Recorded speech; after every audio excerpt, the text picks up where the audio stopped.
Hai Anas, atibaka asbaka la tujib da'watuka iza yarfa'ullah minal haram fala yastajidu ba'da da'watun arba'ina yauman. Anas, perbaiki usahamu, Allah akan menerima doamu. Jadi yang pertama jamaah, perbaiki usaha. Kenapa?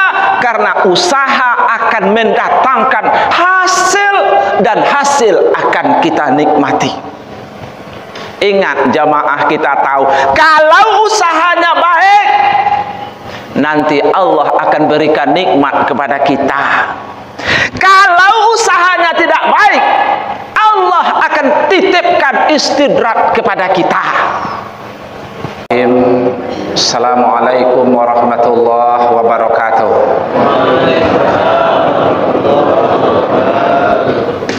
Alhamdulillah,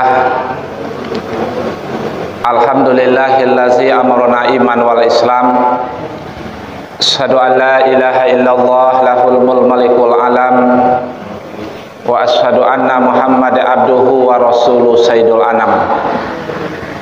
Allahumma sholli wa sallim ala sayyidina Muhammad wa ala ali wa ashabi ajmain.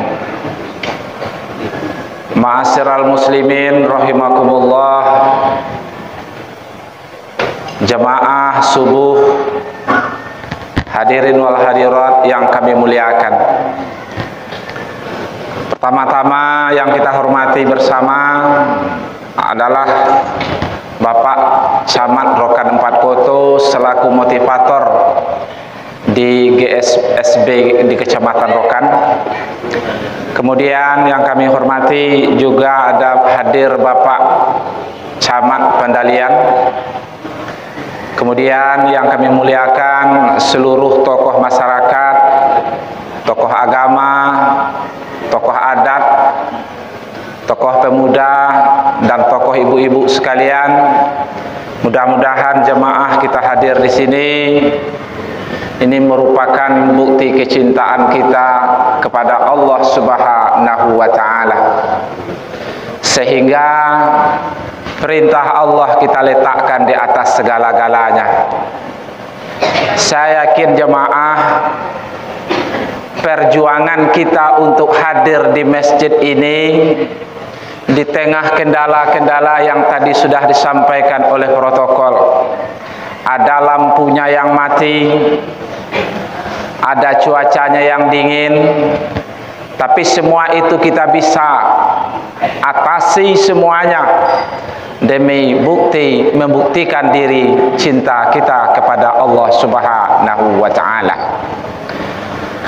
Saya tidak bersuuzon jamaah.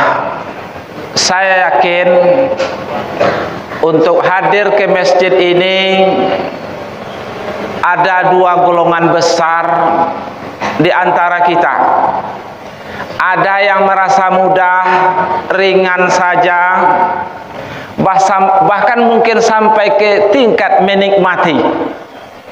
Untuk bisa hadir ke masjid bukanlah suatu masalah bagi mereka. Kepada mereka ini saya menganjurkan kepada kita bersama, satu, irilah terhadap mereka itu. Yang kedua jamaah, orang yang seperti ini itu mereka sudah memulai jauh sebelum kita memulai. Mereka memang sudah berusaha bertahun-tahun sebelumnya, sehingga hari ini mereka tinggal menikmati hasilnya. Jadi mereka ini sebetulnya tak perlu lagi saya ceramahi. Kenapa? Karena mereka sudah sampai ke level mendapatkan manisnya iman itu sendiri. Saya tidak tahu entah yang mana orangnya yang ada di tempat kita ini. Ya mudah-mudahan lebih separuh. Amin. Lebih separuh ya. Ada yang kedua, untuk hadir ke masjid itu mereka memang perlu perjuangan. Sebelum tidur jamaah, alarm lah letakkan di sekek telingonya. Jam 4 tadi alarm memokik-mokik. Memang inyo terjaga, tapi matonya kan ulun terbuka. Bingung, entah boy, entah tidur, entah bangkit, entah tidur. Kenapa? Borek. Akhirnya jamaah alhamdulillah inyo berangkit juga. Kenapa? Karena informasi yang terdongak sampai ke telinga inyo di samping sogan kalau inyo boy. Mungkin informasi yang sampai ke inyo senaik awak subuh iko banyo nasi uduk berangkitlah inyo jemaah. Kepada yang seperti ini saya sampaikan jemaah, teruslah berjuang. Teruslah berjuang. Kenapa? Karena hidayah itu mahal. Sesuatu yang mahal tentu susah untuk mendapatkannya. Jamaah, itu kendaraan awak di lapangan, di halaman masjid mahal. Kalau mahal kan payah mendapatkannya. Begitulah hidayah ini jamaah. Hidayah sesuatu yang mahal. Yang mahal itu payah mendapatkannya. Bukan berarti mustahil untuk mendapatkannya. Jadi tetaplah berharap jamaah agar hidayah itu kita miliki, agar kita sampai di level orang yang nomor 1 tadi. Amin ya rabbal alamin. Snack sedang apa ya? Kepada petugas snack jangan ditanya-tanya je lah. Mek lama mea, ikut kopi, teh, disobok ginseng berapa kalian? Teh, kopi, seolah-olah pilihannya banyak. Hadirin jemaah yang saya muliakan, baik, pada subuh ini jemaah saya ingin sedikit membicarakan masalah doa. Lah, masalah doa. Suatu hari Anas bin Malik radhiyallahu an pernah bertanya kepada Rasulullah sallallahu alaihi wasallam, "Ya Rasulullah, saya sudah sering berdoa, sudah setiap pagi, siang dan malam saya berdoa kepada Allah Subhanahu wa taala. Tapi di saat saya evaluasi ya Rasulullah, doa yang saya panjatkan, doa yang saya minta, belum Allah ijabah, belum Allah kabulkan ya Rasulullah. Ada apa ini ya Rasulullah?" Jamaah, memang Anas bin Malik memang bertanya, tapi mana tahu jamaah kita menghadapi masalah yang sama. Anas bin Malik doanya tidak Allah terima, jangan-jangan kita juga seperti itu. Maka jawaban Rasulullah kepada Anas bin Malik bisa jadi menjadi solusi juga bagi doa-doa kita. Ada apa ya Rasulullah? Andai kata Allah tidak melarang saya untuk berputus asa, rasanya saya sudah ingin berputus asa ya Rasulullah. Doa saya tidak Allah ijabah. Terlalu banyak jamaah masalah yang tak bisa diselesaikan dengan otak. Terlalu banyak masalah kita yang tidak bisa diselesaikan dengan otot kita. Maka doa adalah jalan terakhirnya. Kenapa ya Rasulullah?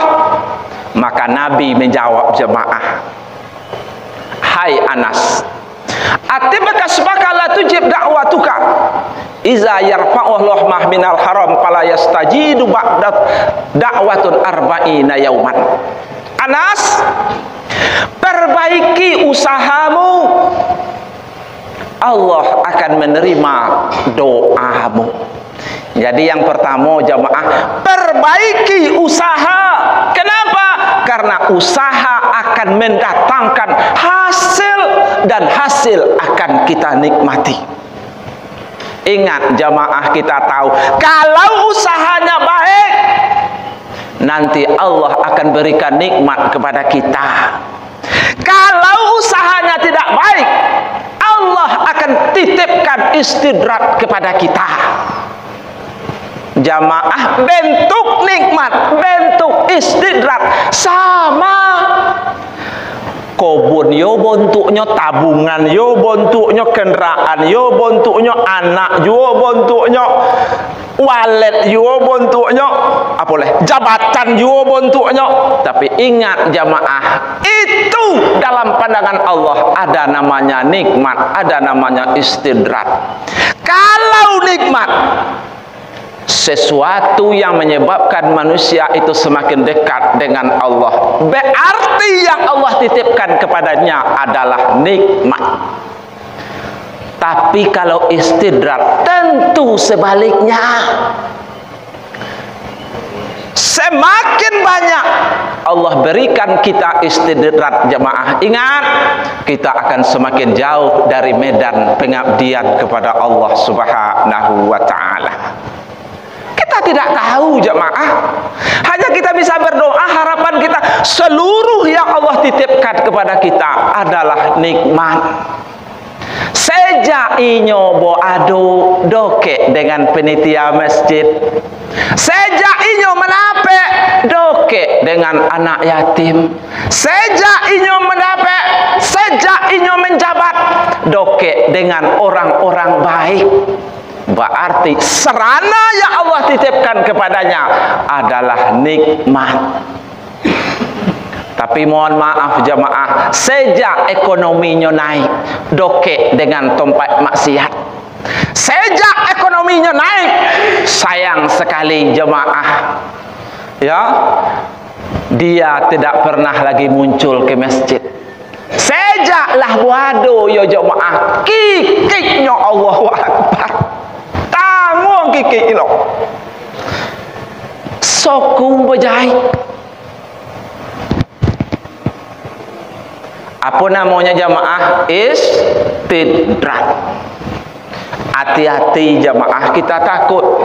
Seluruh yang Allah titipkan kepada kita, kita hanya bisa berdoa. Mudah-mudahan ini adalah sarana, ini adalah batu loncatan untuk tangga menuju Allah Subhanahu wa ta'ala. Punya ilmu, ilmunya kemaslahatan orang banyak. Punya jabatan, jabatannya untuk tangga menjemput keridhaan Allah Subhanahu wa ta'ala. Hadirin jamaah yang saya muliakan, perbaiki usaha. Satu.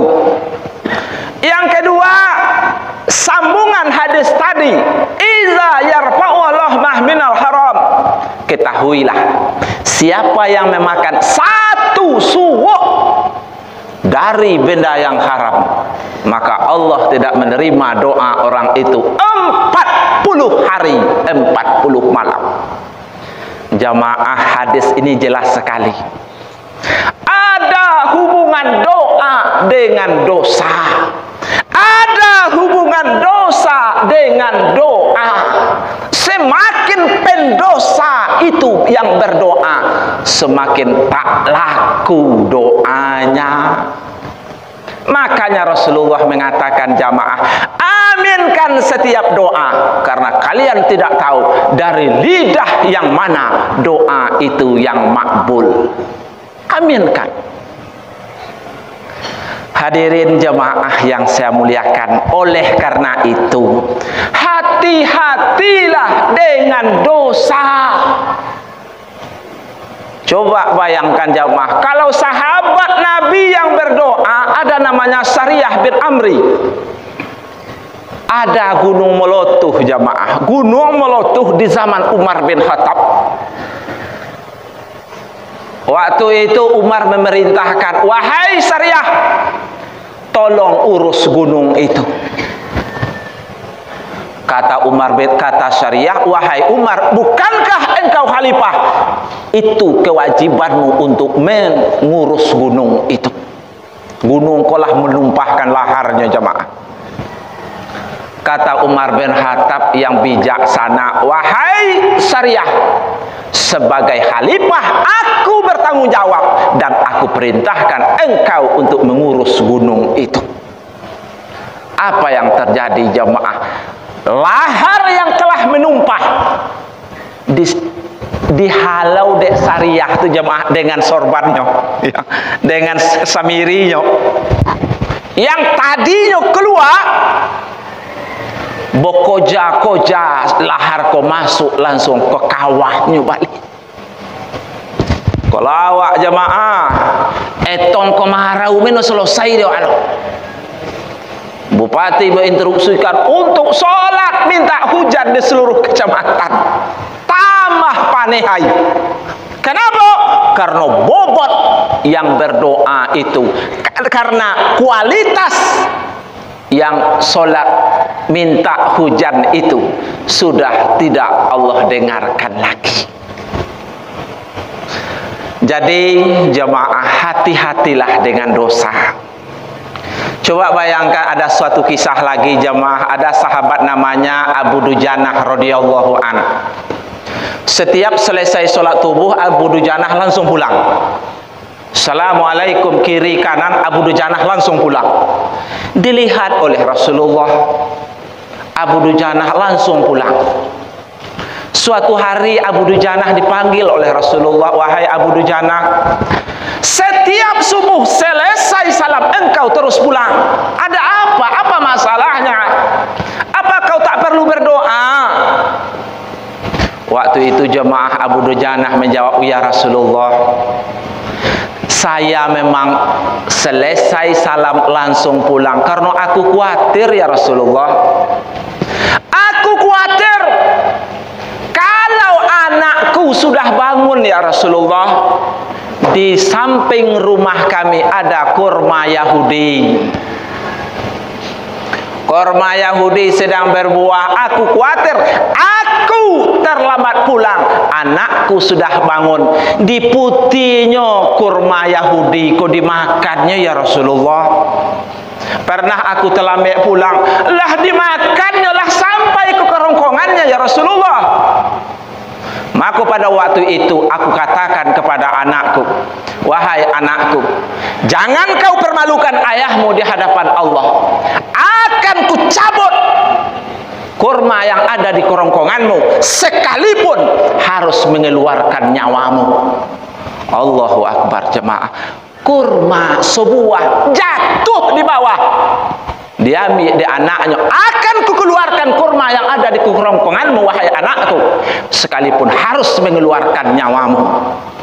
Diceritakan oleh Abu Dujanah kepada Rasulullah. Oh, itu masalahnya. Nampak Nabi itu jemaah orangnya sensitif. Asal ada masalah rakyatnya, asal ada masalah sahabatnya, ini tanyakan. Akhirnya jemaah pagi itu berangkat Rasulullah dengan Abu Bakar Siddiq ke rumah Abu Dujanah. Berangkat. Setelah sampai, memang betul yang diceritakan Abu Dujanah. Ada memang kurma di pinggiran rumah Abu Dujanah. Masa memang ada kemungkinan jatuh di bawah. Kemudian Nabi pun berkata kepada Yahudi, Yahudi, maukah engkau berikan kurmamu ini kepadaku? Sebagai imbalannya aku ganti 10 batang di sorga. Allahu Akbar jemaah. Yahudi, mau nak kurmamu ini aku ganti 10 batang di sorga? Artinya Nabi menjamin kalau Yahudi memberikan, nanti Yahudi akan masuk surga. Kenapa? Karena Nabi menjamin ada sahamnya 10 batang di surga. Ingat jamaah, buah-buahan yang ada di dunia juga nanti ada di surga. Cuman hanya kesamaan nama, beda kualitas. Nah, jadi kalau dibayangkan nanti ada mangga, ada rambutan, ada durian, iya, tapi kualitasnya no samono. Kalau durian banyak-banyak makan, nanyi asam lambung. Kalau di surga itu tak ada lagi jamaah. Apa kata Yahudi jamaah? Wahai Muhammad, mereka tidak akan memanggil Rasulullah kan?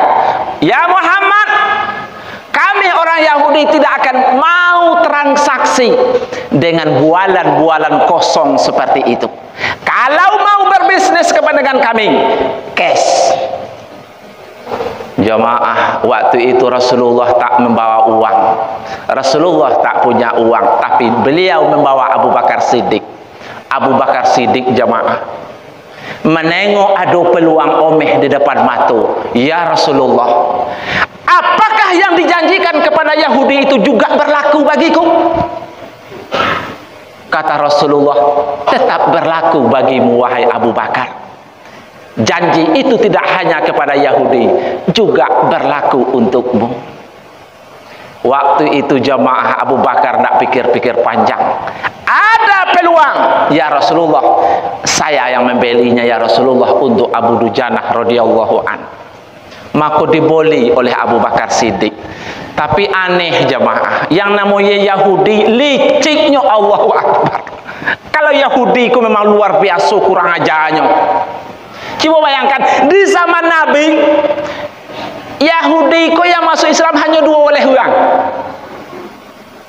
Sedangkan penduduk Madinah tu lah masuk Islam ke sadonya, Mekah lah masuk Islam sadonya, Aus Hajrat lah masuk Islam ke sadonya, 2 suku besar di Madinah. Sedangkan 3 suku Yahudi, ada Bani Nadir, ada Bani Quraidah, ada Bani Qainuqa, hanya 2 boleh yang masuk Islam. Yahudi itu memang payah masuk Islamnya, beda dengan Nasrani. Jadi waktu itu jamaah dikatakan kepada Abu Bakar, aku yang membayarnya. Maka pada waktu itu Yahudi mengatakan, ya Rasulullah, wahai Muhammad, aku hanya menjual batangnya dan tidak menjual tanahnya. Kok bisa menjual batangnya tapi tanahnya no? Ya. Maka pada waktu itu jamaah, baik kata Rasulullah, kau jual batangnya, tanahnya tidak. Kata Yahudi dengan niat, aku punya tanahnya, aku masih berhak apabila dia jatuh di tanah itu. Akhirnya diboli batangnya saja, tidak dijual tanahnya. Tengah malam terjadi mukjizat jemaah. Besok pagi korma Yahudi berpindah ke halaman Abu Dujanah radhiyallahu an tanpa sedikit pun meninggalkan bekas. Lah berpindah membatang tadi. Kenapa? Allah campur tangan. Allah ikut membantu Rasul dan Abu Bakar Siddiq dalam menyelesaikan masalah jual beli dengan Yahudi. Coba bayangkan jemaah, akan kutarik korma yang ada di kerongkonganmu, akan kukeluarkan sekalipun harus mengeluarkan nyawamu. Model itu hati-hatinya jemaah terhadap dosa. Awak mohon maaf kadang-kadang kehati-hatian, nilai warak yang awak miliki jamaah tidak sampai ke situ. Kadang motong beban yoleh, nah ya, satu lai istilah sawit yang bersiram di siko lai. Kalau di Lubuk tu tengok jemaah di pangka Jambatan Siki itu asal lain sotruk sejam lai menyombrot gitu. Kan lai cucian situ, no? Siap itu kan baru dibawa ke pabrik atau dibawa ke ram. Itu jemaah, itu subuhat. Awak kamu nyuah sawit bukan menyuahi.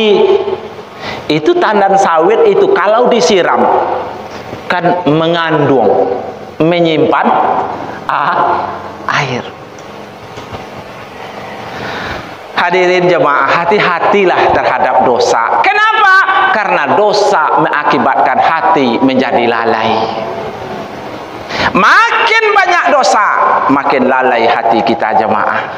Kalau hati kita lalai, dalam hadis disebutkan, "Innallaha la yuqbalul da'watan man kana qalbin ghafilin."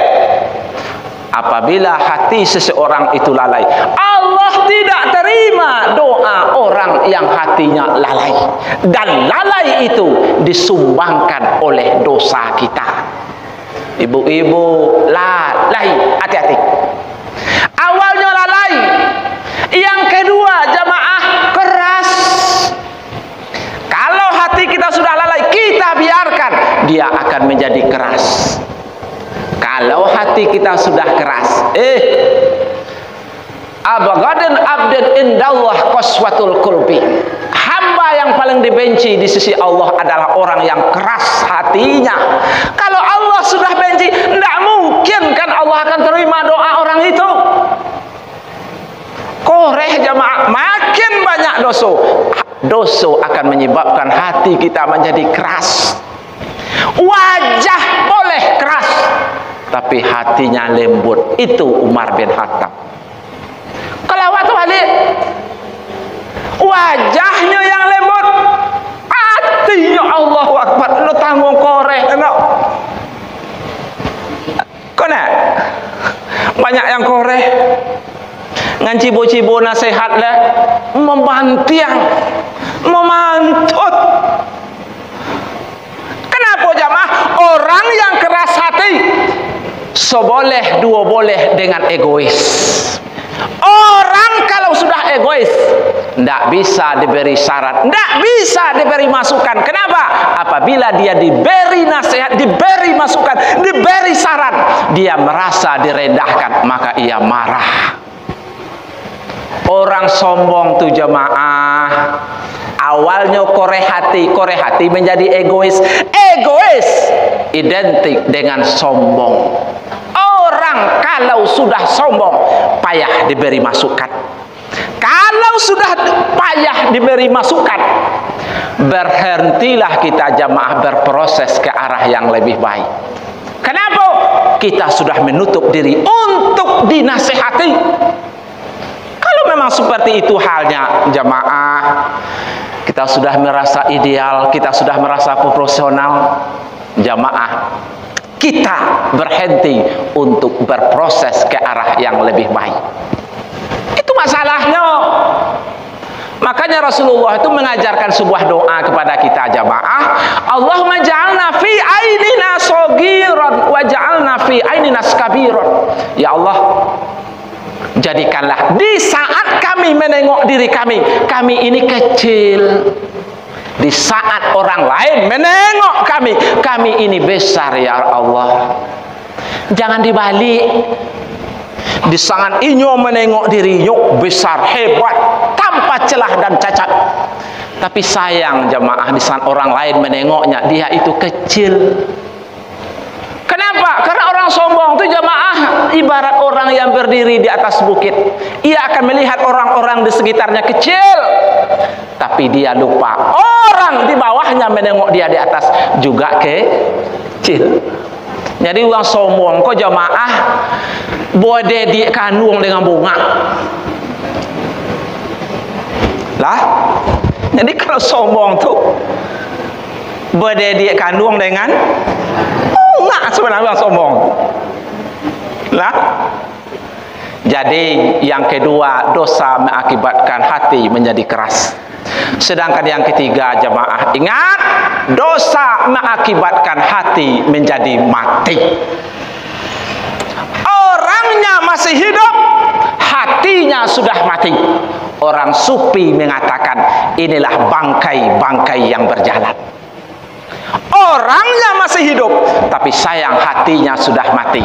Inilah bangkai-bangkai yang berjalan.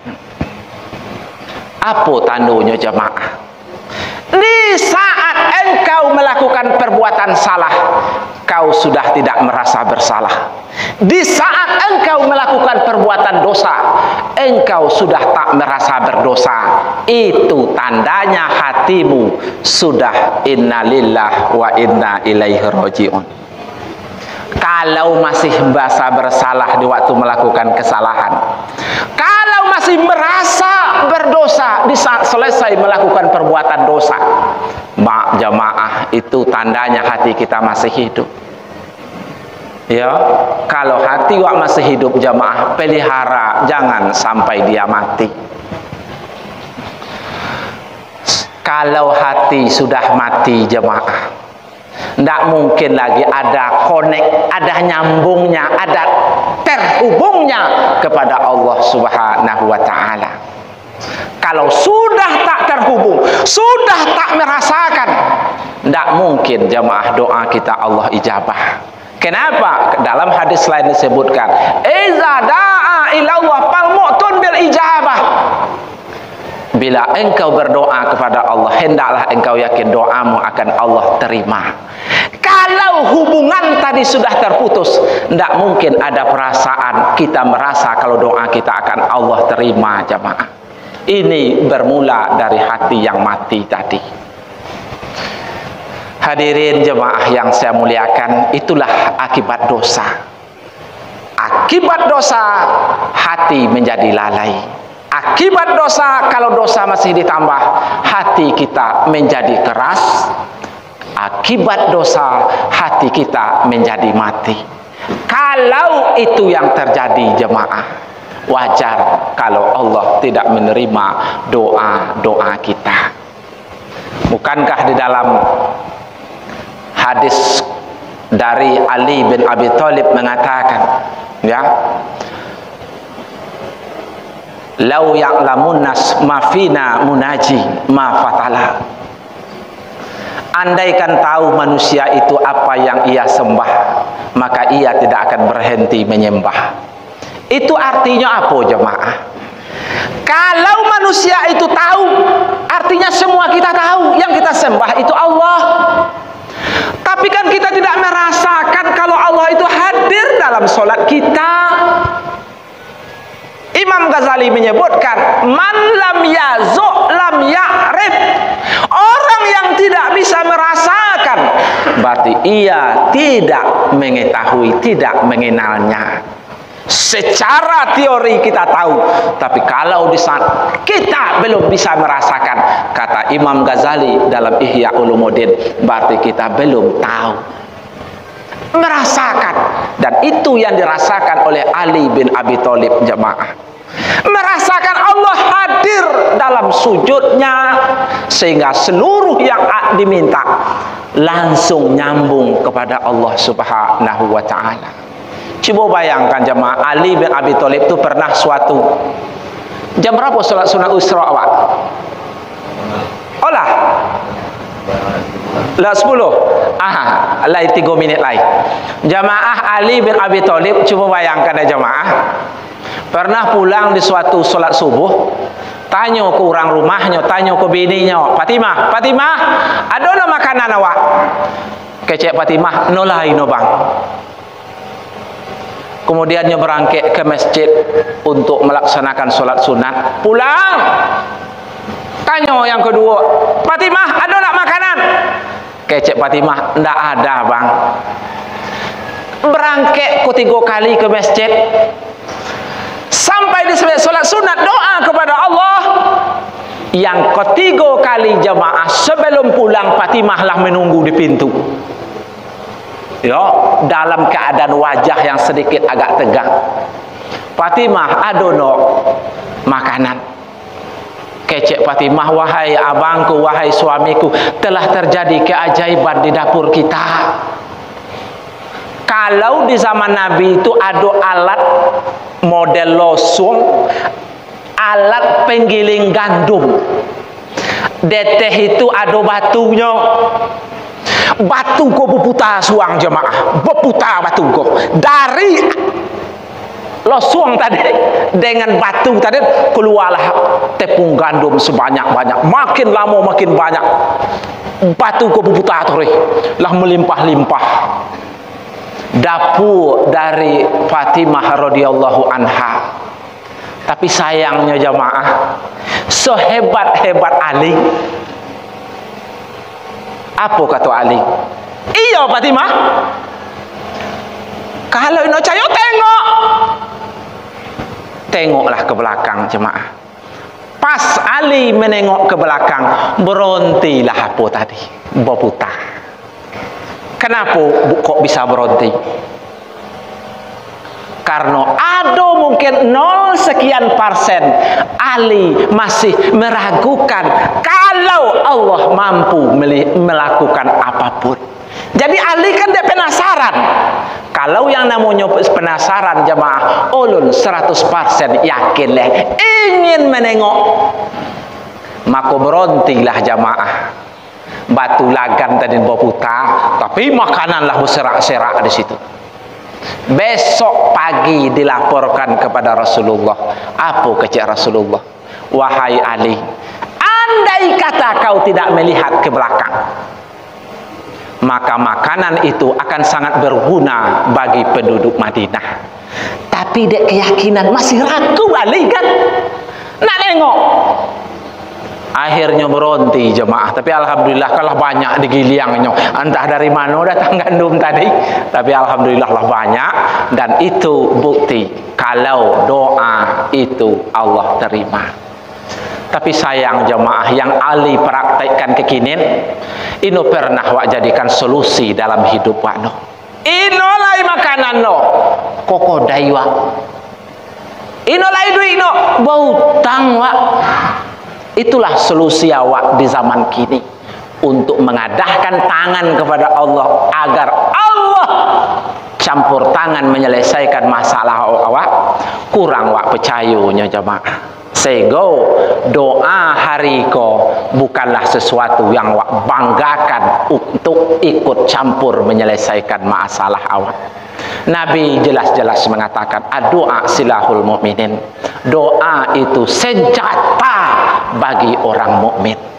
Oleh karena itu, mari kita gunakan senjata ini untuk kita gunakan sebagai pembela, penyelesai, pencari solusi dari masalah-masalah kita yang mungkin di saat otot dan otak kita sudah tak mampu menyelesaikan masalah kita.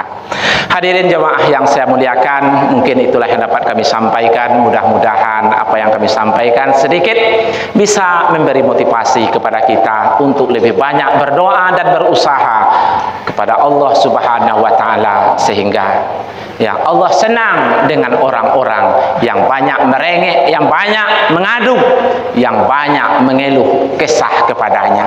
Mudah-mudahan ke depan bisa kita lebih banyak berdoa kepada Allah Subhanahu wa taala dengan mengikuti rambu-rambu tadi, sehingga doa kita Allah ijabah. Amin ya rabbal alamin. Itu saja, mohon maaf. Aqulu qauli hadza astaghfirullahalazim. Assalamualaikum warahmatullahi wabarakatuh.